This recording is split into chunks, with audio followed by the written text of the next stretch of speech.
Hello. Hello. For those of you who don't know, my name is Dylan Scott Trout, and so far, my life has been pretty great.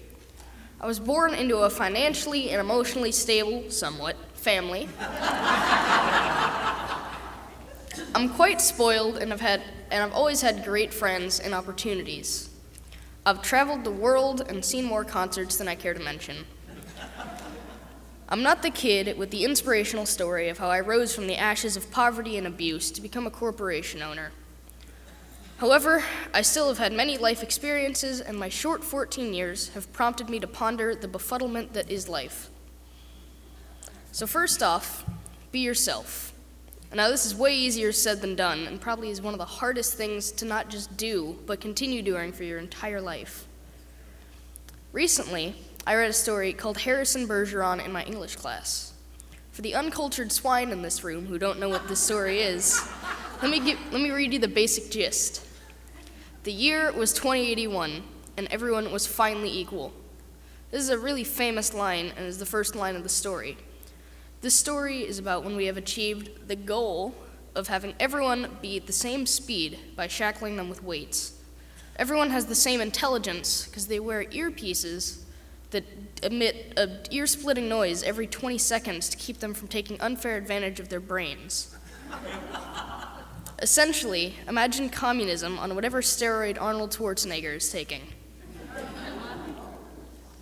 Then in this book, on national television, a 14-year-old boy who is 7 foot tall and instead of an earpiece carries a massive pair of headphones and is carrying over 300 pounds in weights walks on stage. He gives an inspirational speech about freedom and a whole bunch of other stuff that I won't talk about. What I want to talk about is the equal idea. This is still really relevant today. In Little League, you still get a participation award even if you didn't do anything, which is awesome. I'm good with that, because I never did anything and I still got an award for it. But, if I were to bring a piece of candy to school, I could not eat it because I didn't bring one for everyone else. And no. So I believe, bear with me while I try to sound clever, that everyone is on a superficial quest for perfection. Society has painted a picture of the perfect human. For males, he must be tall, handsome, smart, and must never let his emotions show. A woman must be short, smart, very happy-go-lucky, and even have a freaking thigh gap.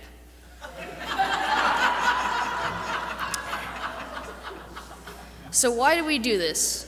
Why do we tell each other that we aren't good enough? Well, one reason is because we have multi-billion-dollar companies harvesting our self-esteem, and also the perfect people, celebrities.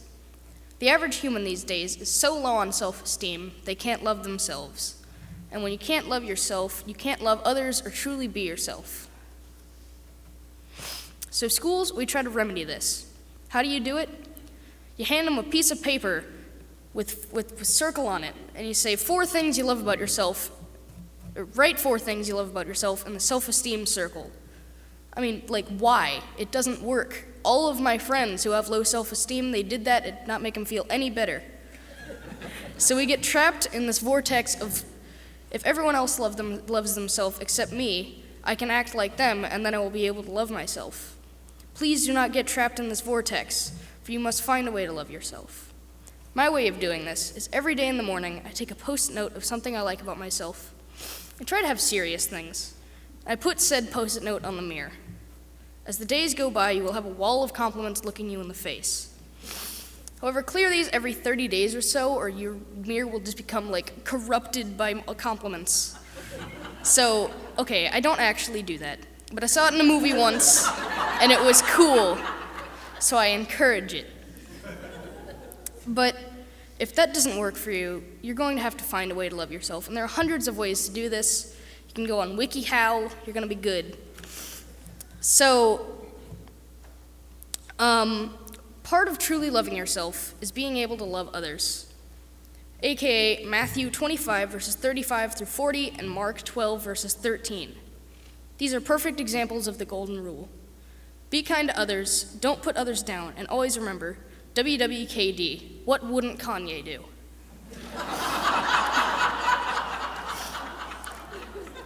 Kanye West is a perfect example of being yourself but not being nice to others.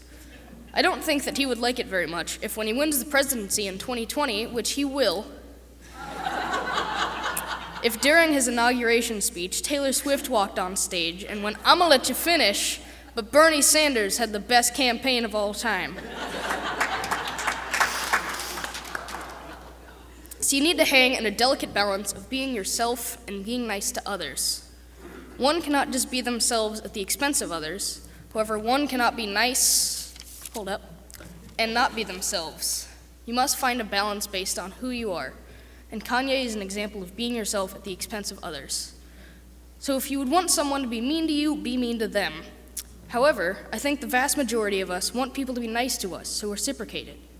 See the worth in every person you meet. Now, when I was having the very super secret meeting discussing my ideas for this sermon, they said to have a personal story in there. At this point, my mind was going, well, you know, I'm a privileged white child who has never been bullied or not loved myself. So after careful consideration, I decided to repeat this story onto you. When I was in 3rd or 4th grade, I had a friend named Josh. Now, Josh was a very difficult person to have as a friend. However, I bravely stuck through it because he would give me a fruit roll-up every day at lunch. So, you know, I couldn't just leave that friendship on a bad note. There was serious cash invested in me. So I devised a plan. I was slowly going to back out of this friendship and not end it in one huge dramatic fight like I had done with so many others. So my plan was working until tragedy struck. Josh's mom died, and I had to be there for my best friend.